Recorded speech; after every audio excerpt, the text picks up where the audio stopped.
Iran का हाथ, हूथियों का साथ। इजराइल के लिए ये जोड़ी सिरदर्द की सौगात है। लाल सागर में अब इजराइल का जहाज नहीं होगा, हूथियों का मिजाज चलेगा। इजराइल के लिए समंदर का रास्ता अब शॉर्टकट नहीं रह जाएगा, हूथियों का डेथ वारंट हो जाएगा। इजराइल ने सोचा था कि सिर्फ ईरान से निपटना है, लेकिन यमन ने बीच में आकर सिलेबस ही बदल दिया और अब इजराइल सोच में बैठा है। हूथियों का ड्रोन सस्ता है और इजराइल का डिफेंस महंगा, और अब हिसाब किताब बराबर होगा। ये गलती इजराइल ने जो की है उसका भुगतान अब उसे भुगतना होगा। इजराइल का आयरन डोम भी सोच में है। ऊपर से ईरान की मिसाइलें आ रही हैं या नीचे से यमन के रॉकेट। अल हूती ने ललकारा है, इस्लाम का नाम पुकारा है, और अब इजराइल के लिए बचना नामुमकिन सा सारा है। यह जंग जमीन की नहीं, जमीर की है। हूथियों ने इजराइल को आईना दिखाया है। दोस्ती हो तो हूथियों जैसी, ईरान को खरोच आई तो यमन को दर्द होने लगा। और ऐसा नहीं है कि हूथियों के खिलाफ इजराइल ने कभी कुछ नहीं किया था।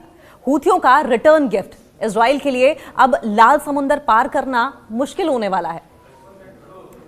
अब इसको ऐसे समझिए, लीजिए साहब, मिडिल ईस्ट के अखाड़ों में एक और एंट्री हो गई है। यमन के हूथी नेता अब्दुल मलिक अल हूथी ने यह साफ कर दिया है कि अगर ईरान पर आंच आई तो तमाशा नहीं देखेगा, क्योंकि जख्म तो इजराइल ने हूथियों को भी दिए हैं। अब इजराइल और अमेरिका के लिए सिरदर्द सिर्फ तेहरान से नहीं बल्कि यमन के पहाड़ियों से भी आने वाला है। और आइए ये समझते हैं कि हूथियों का ये प्यार इजराइल को कैसे झुकने पर मजबूर कर सकता है। शायद इजराइल ने कभी सोचा भी नहीं होगा, क्योंकि अगर लाल सागर की बात करें तो स्ट्रेटेजिक लिहाज से रेड सी बहुत इंपॉर्टेंट है, जिसमें हूथियों ने नो एंट्री का बोर्ड लगा दिया है इजराइल अमेरिका के लिए। इजराइल सोच रहा था कि ईरान को मजा चखाकर वो चैन की सांस लेगा, लेकिन हूथियों ने उनके ट्रेड रूट को, उनके व्यापारिक रास्तों की चाबी अपने हाथ में ले ली है। अब इजराइल के जहाजों को लाल सागर से गुजरने के लिए वीजा नहीं बल्कि हूथियों की मिसाइलों से दुआ मांगनी होगी, परमिशन लेनी होगी। और अगर हूथियों की मिसाइलें रहम खाएंगी तो ट्रेड होगा, और अगर रास्ता बंद हुआ तो इजराइल में सामान की कीमत ऐसे बढ़ेगी जैसे रॉकेट की तेजी के साथ वहां पर महंगाई बढ़नी शुरू हो जाएगी। नंबर 2, सस्ते ड्रोन।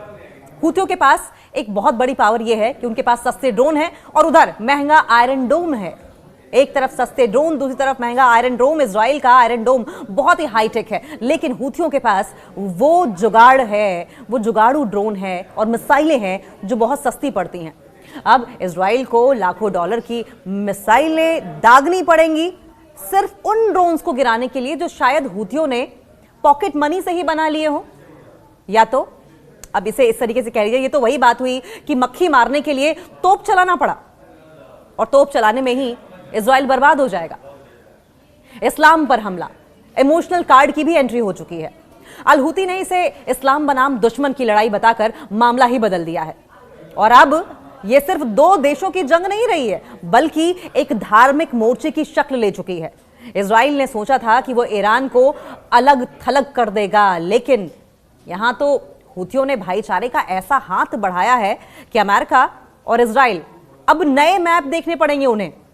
नंबर 4, 2 तरफा मार, डबल ट्रबल कह लीजिए। इजराइल पहले ही लेबनान और गाजा के मोर्चों पर बिजी दिखाई दे रहा है।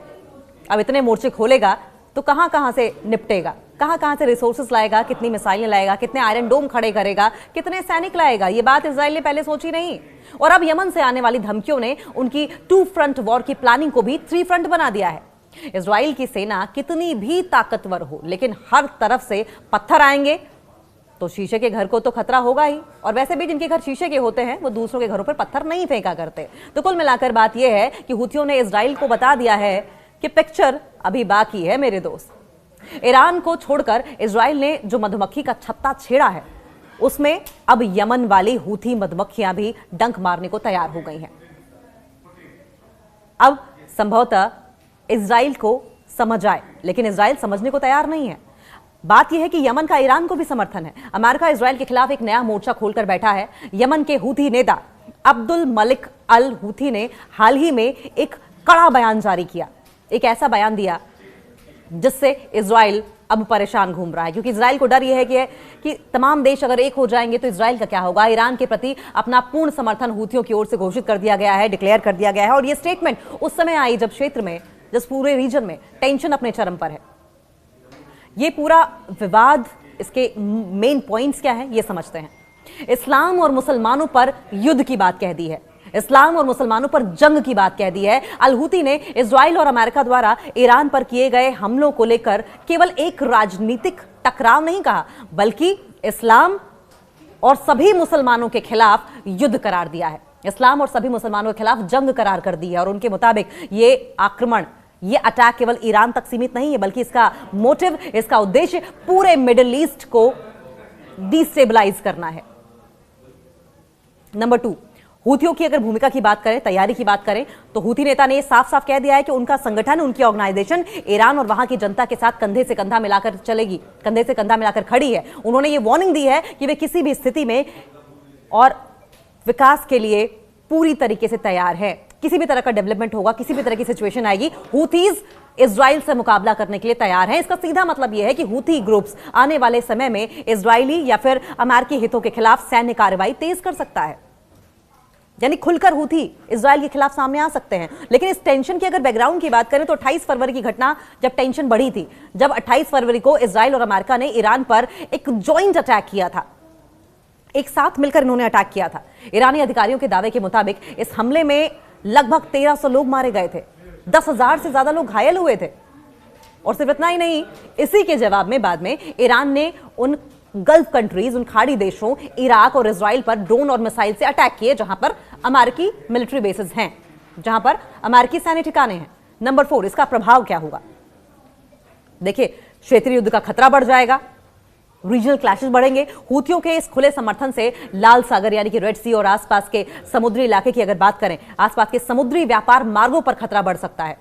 ध्रुवीकरण होगा। यह लड़ाई अब केवल दो देशों के बीच की लड़ाई नहीं रह गई है, यह दो देशों के बीच की लड़ाई से बढ़कर प्रतिरोध के धुरों यानी कि एक्सेस ऑफ रेजिस्टेंस और पश्चिमी गठबंधन यानी कि वेस्ट कंट्रीज का जो अलायंस हो रहा है, उसके बीच का बड़ा युद्ध बनती जा रही है। अब्दुल मलिक अल हूती का यह कड़ा रुख यह दिखाता है कि यमन का हूती आंदोलन अब ईरान के समर्थन में किसी भी हद तक जाने को तैयार है, जिससे आने वाले दिनों में इजराइल और इजराइल के साथ साथ अमेरिका के लिए चैलेंजेस, कठिन चुनौतियां और बढ़ सकती हैं।